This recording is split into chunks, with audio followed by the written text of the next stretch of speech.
Há mais de 60 anos, antes mesmo da existência da EPET, o então jovem jornalista José Augusto Ribeiro iniciava sua carreira no Paraná, já alinhado entre os brasileiros conscientes da importância da Petrobras para a construção de um Brasil soberano e desenvolvido.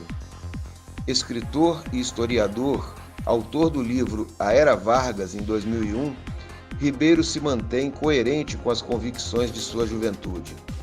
Hoje, poucos brasileiros poderiam desempenhar com tanta pertinência a tarefa de escrever a história da Petrobras, para a qual foi convidado pela AEPET como parte das comemorações da associação por 6 décadas de luta em defesa da estatal brasileira do petróleo e de seu corpo técnico. A história da Petrobras é o melhor da história do Brasil, afirma José Augusto Ribeiro neste depoimento. A história da Petrobras, que a EPET começa a publicar em 3 partes sucessivas, é também, em grande medida, uma história da minha própria vida profissional e pessoal.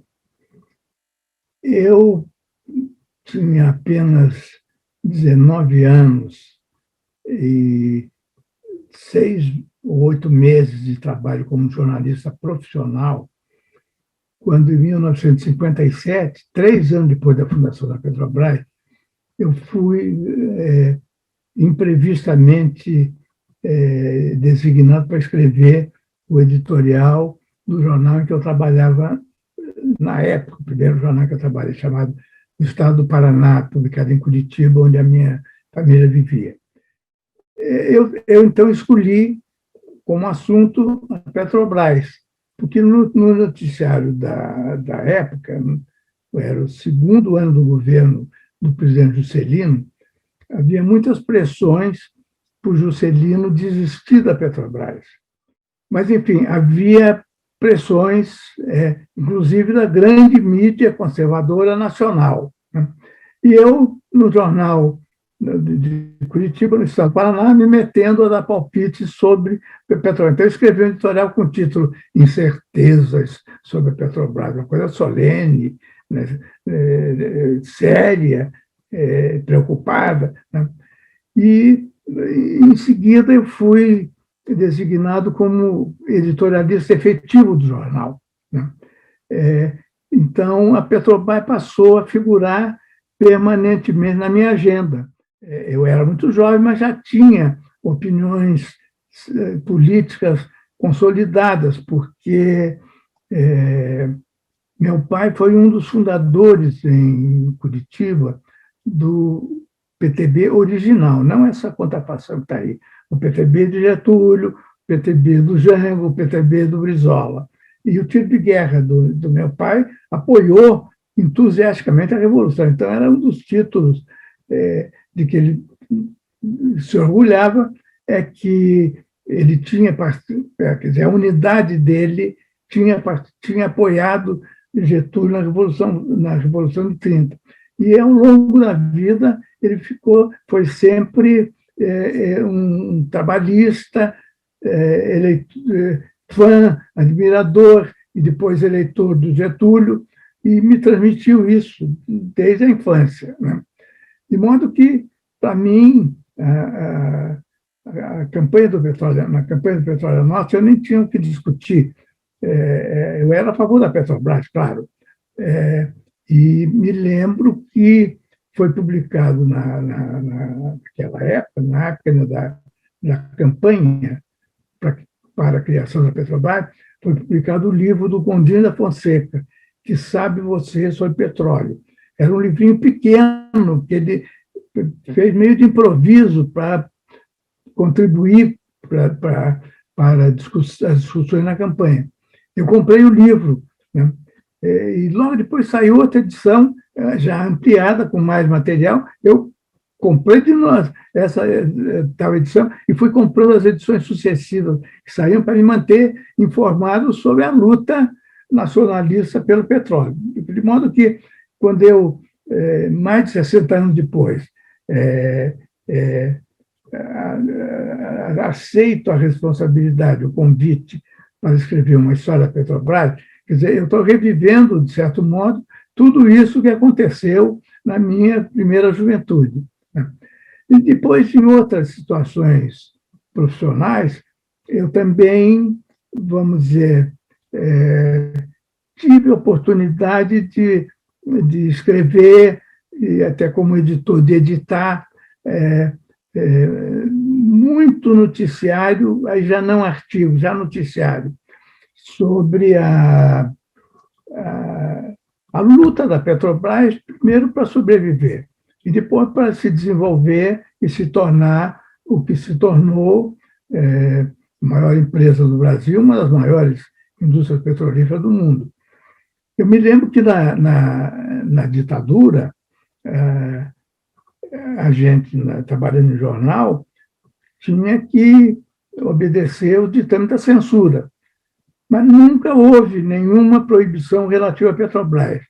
E houve uma época em que a Petrobras se tornou fundamental para a manutenção e o prosseguimento do projeto da abertura do governo do presidente Geisel, o general Geisel. Os anos anteriores tinham visto, por exemplo, o AI-5, o recrudescimento do pior da ditadura, né? Mas o Geisel, quando surgiu, eu trabalhava no Globo, que era um jornal que apoiava o governo militar. Então, quando surgiu a candidatura do Geisel como sucessor do Médici, o Médici foi o pior presidente, período mais duro, período mais repressivo, né? O Geisel surgiu como uma possibilidade de pequenas mudanças que, ao longo do tempo, nós confiávamos que viesse a produzir grandes mudanças.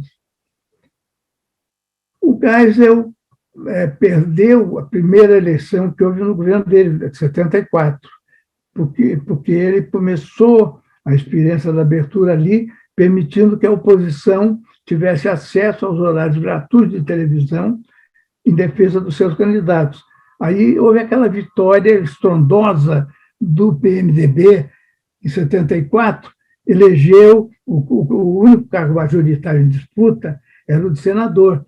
O PMDB elegeu 16 senadores e a Arena, que era o partido do governo, perdeu a maioria de 2/3 que ela tinha, tanto no Senado quanto na Câmara. Então, já não podia revogar, o Congresso tentar revogar o AI-5, tentar promover mudanças políticas no sentido de alguma democratização, por mínima que fosse.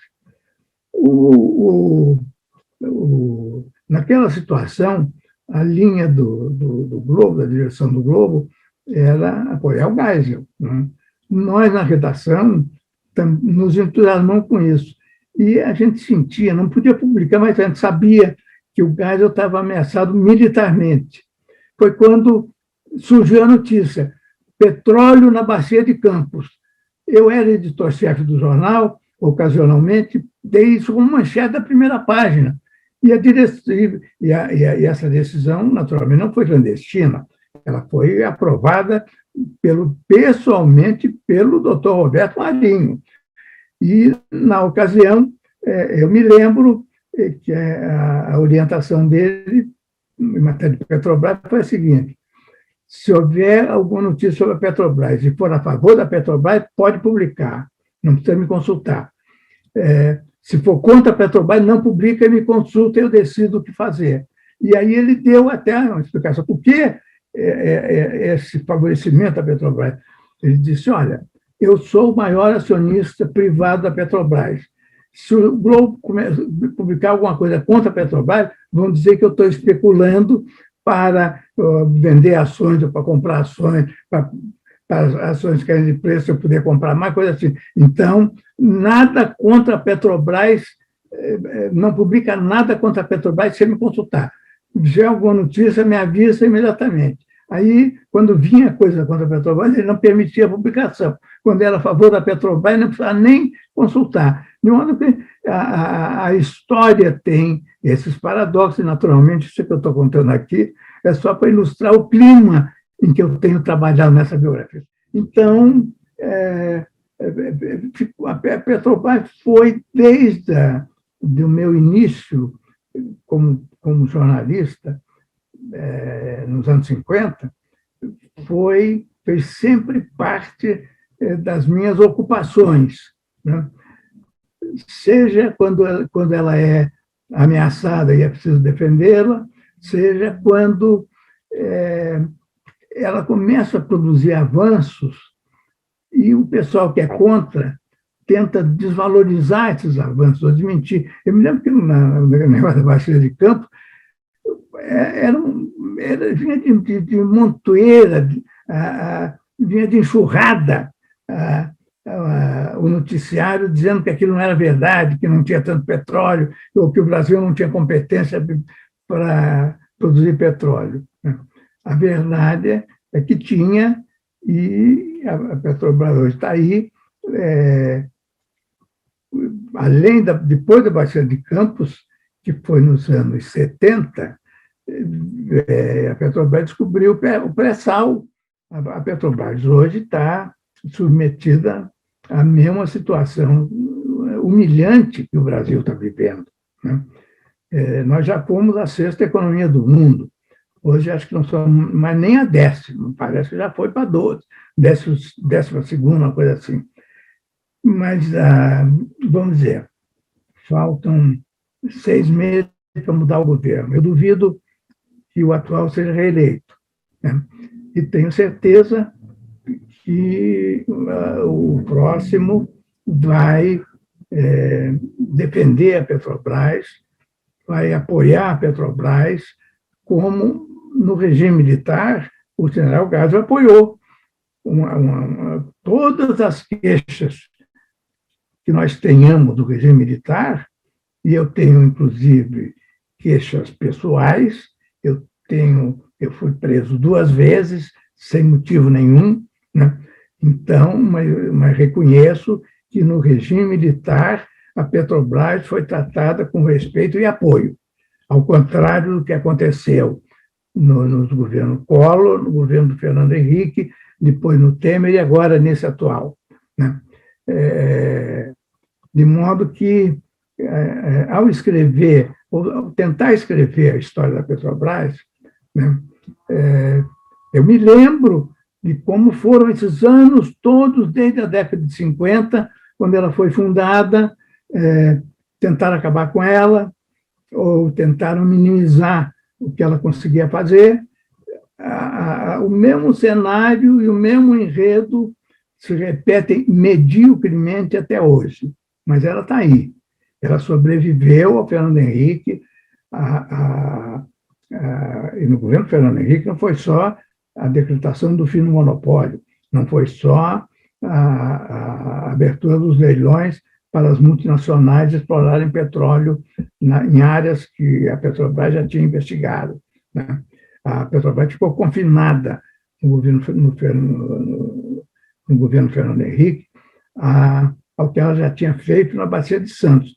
Queriam que ela não saísse da Bacia de Santos para entregar às multinacionais as áreas em que ela depois descobriu o pré-sal, né? De modo que a história da Petrobras é o melhor da história do Brasil. É o melhor da história do Brasil. E ela é uma das grandes razões de autoestima, né? É uma das grandes razões de otimismo, de confiar que, com a Petrobras, o Brasil vai voltar a ser não só a 6ª economia do mundo, mas uma economia muito mais justa, muito mais solidária e muito mais inclusiva que a atual.